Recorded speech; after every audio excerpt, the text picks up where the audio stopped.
Hello बच्चों, let's see this question.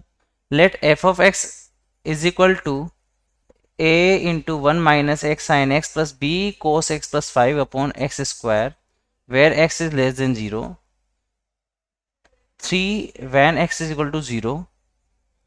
1 plus p of x upon x to the whole power 1 by x when x greater than 0, where p of x is a cubic function and f is continuous at x equal to 0.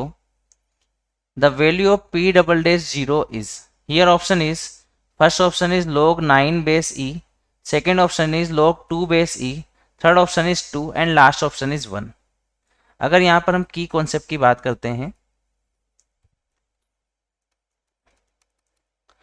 तो function f of x is continuous at x equal to a when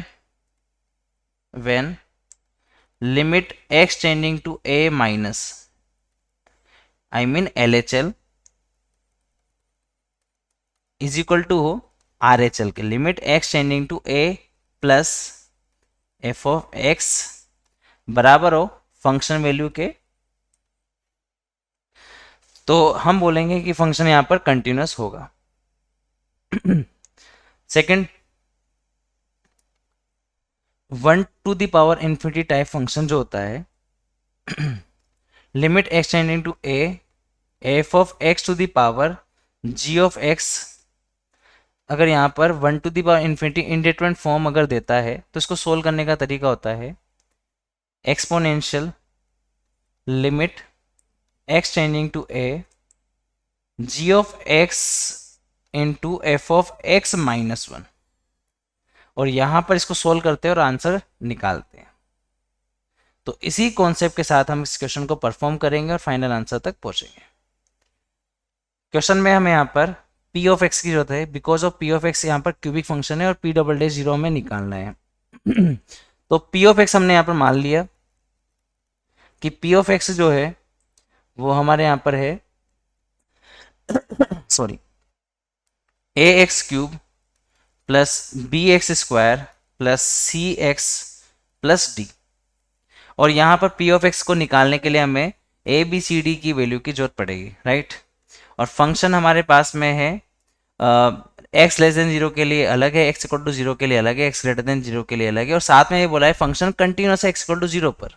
तो इसका मतलब यहाँ पर हम कहेंगे limit x tending to 0 plus function बराबर होगा लिमिट f ऑफ 0 के. मैंने यहाँ पर 0 प्लस लिया बिकॉज ऑफ द रीजन मुझे यहाँ पर p ऑफ x की जरूरत है, राइट. तो यहाँ पर फंक्शन हम रख देंगे x 0 प्लस के लिए, 0 प्लस मतलब ग्रेटर देन 0, तो फंक्शन है 1 plus p of x upon x to the whole power 1 by X is equal to f of 0. f of 0 की वैल्यू हमें गिवन है 3 के बराबर. तो अब इसको सोल्व करेंगे और 3 के बराबर रखेंगे, वहाँ से हमारे पास में a b c d की वैल्यू सोल्व होकर आ जाएगी. तो यहाँ पर हम रख देते हैं p ऑफ x को, तो यहाँ से आ जाएगा 1 plus A X cube plus B X square plus C X plus D upon X to the whole power 1 by x.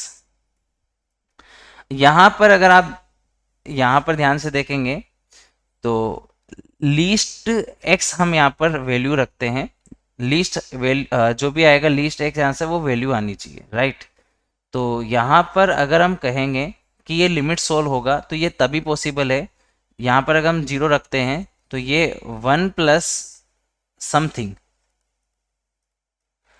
To the power infinity type से बन रहा है. ये पॉसिबल तभी हो पाएगा जब ये 1 to the power infinity type बन जाए, ठीक है. अब ये 1 to the power infinity type जब बनेगा तब यहाँ पर c और d दोनों वैल्यू 0 हो जाए. c और d वैल्यू 0 इसलिए हो जाएगी बिकॉज ऑफ द रीजन हम यहाँ पर लीस्ट पॉजिटिव कोफिशिएंट देखते हैं. तो यहाँ पर d अपॉन एक्स आंसर आ जाएगा और d अपॉन एक्स से हमें नॉट डिफाइन आंसर मिलेगा. अगर लीस्ट पॉजिटिव देखेंगे तो d अपॉन एक्स यहाँ पर 0 आना चाहिए, इसका मतलब d की वैल्यू यहाँ पर 0 आनी चाहिए. अगर d की वैल्यू 0 जाएगी तो फिर आंसर हमें c मिलेगा, और c की वैल्यू भी 0 आनी चाहिए, तभी हम यहाँ पर 1 की पावर इन्फिनिटी तक पहुँचेंगे। तो इसका मतलब यहाँ पर c और d जो है वो 0 हो जाएगा, तभी हमें यहाँ पर 1 टू दी पावर इन्फिनिटी मिलेगा। पहला केस हमने यहाँ पर सोल्व कर लिया कि c और d की वैल्यू 0 होगी। अब इसको फर्दर सिंप्लीफाई करेंगे तो ये 1 की पावर इन्फिनिटी टाइप से बन चुका है, और फंक्शन को x से डिवाइड कर देते हैं एक बार। तो यहाँ पर हमें मिलेगा लिमिट x टेंडिंग टू 0 और 1 प्लस यहाँ पर आ जाएगा ax square plus bx to the power 1/x। अब इसको देखो यहाँ पर ये 1 की पावर इन्फिनिटी की तरह से प्योरली नज़र आ रहा है जब मैं x 0 रखता हूँ, ठीक है। तो अगर मैं इसको इस इंडेटरमिनेंट की तरह सोल्व करूँगा तो यहाँ से आ जाएगा e to the power limit x tending to 0 1/x, और यहाँ पर आ जाएगा ax स्क्वायर प्लस bx। यहाँ पर 1 सब्ट्रैक्ट कर देंगे तो 1 से 1 कैंसिल हो जाएगा और x स्क्वायर प्लस bx आ जाएगा। इसको अगर मैं डिवाइड कर देता हूँ तो e to the power limit x tending to 0, यहाँ पर हमें आंसर मिलेगा ax प्लस b। और अगर मैं यहाँ पर x को 0 रखता हूँ तो यहाँ पर आ जाएगा e to the power b, और ये हमारे पास है फंक्शन की वैल्यू जो है 3 उसके बराबर आ जाएगा। यहाँ से अगर हम b को सोल्व करें तो b की वैल्यू आ जाएगी यहाँ पर ln 3 के बराबर। तो यहाँ पर b की वैल्यू आ चुकी है ln 3 के बराबर। तो फंक्शन जो p ऑफ x है वो हमारे पास में था ax cube plus bx square plus cx plus d। तो यहाँ पर हमारे पास में a की जो वैल्यू आएगी वो ऑल रियल नंबर आ जाएगी, कुछ भी हो सकता है यहाँ पर। तो सोल्व करते हैं तो a को a रख देंगे, b की जगह पर आ जाएगा ln 3 x square plus c और d तो हमारा 0 हो गया तो ये 0 हो जाएगा। तो फाइनली हमें मिलेगा ax cube plus ln 3 x square. यहाँ पर p ऑफ x हमें आ चुका है, मिल चुका है। p डबल डैश 0 निकालना है तो उसका मतलब मुझे यहाँ पर डिफ्रेंशिएट करना पड़ेगा। p डैश x करेंगे, एक बार डिफ्रेंशिएट करेंगे x के रेस्पेक्ट में तो आ जाएगा 3ax square plus 2 ln 3 x आएगा। x स्क्वायर का डिफ्रेंशिएशन हो जाएगा 2x। एक और बार डिफ्रेंशिएशन करेंगे x के रेस्पेक्ट में तो यहाँ पर जाएगा 6ax प्लस यहाँ पर हो जाएगा 2 ln 3x। तो x का डिफरेंशिएशन 1 हो जाएगा, और p डबल डैश 0 के लिए हमें x को 0 रखना पड़ेगा। तो p डबल डैश 0 आ जाएगा हमारे पास में 6a0 plus 2 ln 3। That means answer आ जाएगा 2 ln 3, और यहाँ पर 2 ln 3 को लिख सकते हैं ln 3 का स्क्वायर, प्रॉपर्टी के थ्रू लिख सकते हैं, और यहाँ से आ जाएगा ln 9। तो वैल्यू आ जाएगी या तो 2 ln 3 या फिर log 9 base e।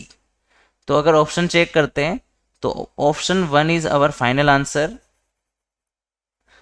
I hope you understood it well. Best of luck.